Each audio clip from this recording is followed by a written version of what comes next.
Hello and welcome to the MFIG Science Program. Today we have Maria Georges here to help us learn about the food chain. Maria, can you please tell me, how does the food chain work? Well, a food chain is an important part of life because producers take in solar energy, which is the sun's energy, which, like, a mayfly would eat algae, and then a primary consumer is the consumer that is the first consumer of the food chain.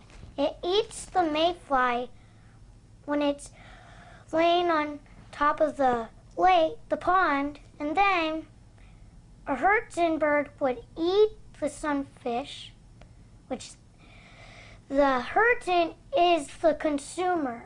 And then when it dies, it decomposes and it brings nutrients back to the soil. And then this has to do with photosynthesis also. Because you know how plants grow and makes its own food, which is sugar? It kind of does that when it takes in solar energy.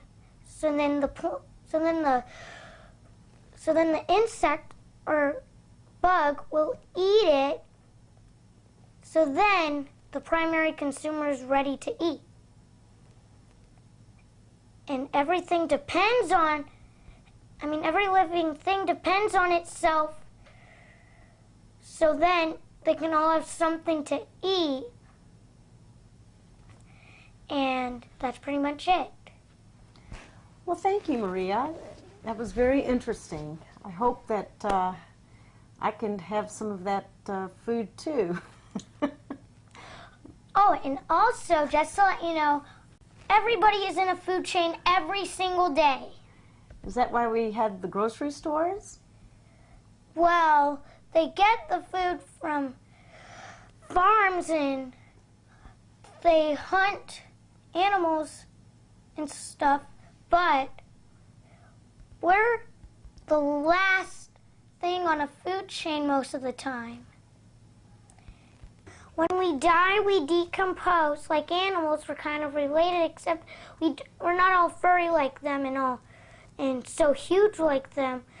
But it takes us longer to decompose because it takes us like 10 to 15 years to turn into a skeleton.